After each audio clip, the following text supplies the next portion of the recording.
Yo, what's up guys? For today's video nga pala, magra-running drills tayo guys. So tuturuan ko kayo, ewan kung tuturuan ko kayo o ako yung tuturuan nyo guys. So panoorin nyo to. Ito nga pala yung A and C combination na drill, di ba? Parang ang hirap no, magsayaw nga, hirap na hirap ako pati ba man ito mag-drill lang, running drill guys. Tapos ito, ankle drill naman to guys, ankling, basta yun sa tuhod, basta 'di ba? Tingnan mo naman. Ito pinaka basic, parang kayang-kaya ko to, 'di ba? Sabay-sabay pa yan. Motion sakto. Tapos ito medyo kaliwat kanan o parehas kaliwanan, nalilito pa, 'di ba? Exercise pa lang yan, drill pa lang yan. Dinotonto ako sa sarili ko niya kasi natatawa ako. Parang hirap na hirap ako. Parang hindi sabay yung dalawang pa ako, basta masaliwa sila diyan. Ayan, high knee on high knees. Tapos ito naman yung A skip drill guys. Di ba parang gagapil na pil pati yung kamay, kasama pa yung kamay. Tapos natatawa sa sarili, di ba? Parang gago lang. Tapos tonto talaga ako diyan. Nagpa-video nga pala ako kay Ryan diyan, di ba? Tapos ito, seryoso ako diyan pero parang natawa ako diyan. Tapos yung palang exercise pala mga 5 minutes or kayo na bahala diyan, tig 1 minute papawis lang para hindi kayo ma-injured guys. Tapos yun, napagod na agad ako. 4 drills lang yun, running drills guys. Tapos ito, tamang lakad muna tayo, di ba? Papainit muna tayo ng makina dito, di ba? Ganun muna, lakad-lakad muna. Tapos bago natin i-play yung Strava natin guys, para masukat natin kung ilang kilometers tayo and yung speed. Pero sakto lang tayo guys, pre-run lang tayo, di ba? Tamang papawis lang.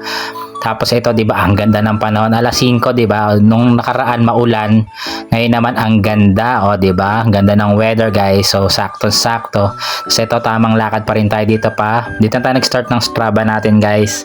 Tapos may nadaanan ako dito. Meron dito may nilad or sa water supply ito, parang may lumalabas na tubig sa kalsada guys. Ito sa Maynilad yata to guys. So shout out na lang dyan, pa-report na lang yan guys. Hindi ko alam number, busy ako, kakatakbo, kayo na bahala dyan, basta nadaanan ko lang yan. So let's go, tamang takbo na tayo dito guys, papawis na tayo dito.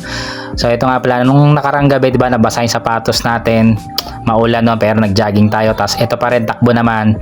Itong running shoes naman yung gamit natin, Steep X guys. Check nyo dyan sa basket natin, sa yellow basket, lalagay ko dyan, okay, sa comments section o kaya sa TikTok natin guys. So ito, duman ako sa kanto, tapos paliko tayo. Nakita natin to si paring Ethan guys. Ayan, kumakaway-kaway pa, sakto nagba-vlog tayo, di ba? Ayan si paring Ethan. So ayan, tamang yun ay, ang bilis no, lakad na agad. So yun, naka 1 kilometer and basta ganun na tayo dito. So pahinga muna, tapos takbo. Ano nga pala tayo dito guys, jog and run lang guys. Tapos yung check natin yung heartbeat, okay naman, 70-80 guys. Normal naman habang naglalakad-lakad tayo. Pero pag tumatakbo, nasa yan, 160 to 180 guys. Pero normal naman tayo pag nagra-run. Tapos ito yung buwan guys, ang ganda na itong buwan na to, full moon. Tapos hindi makuha ng camera guys, madaya, pero ang ganda no. Tapos nakasalubong ko si Noah, nagwa-walking sila nila Eman, and then yung mama niya si Jean.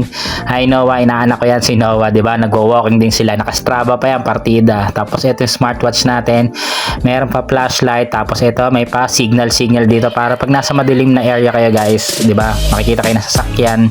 Tapos yun lang, ganun kabilis guys. So thank you for watching guys. Naka 13 kilometers tayo within 2 hours and 1 minute guys. So like and share ng video na to.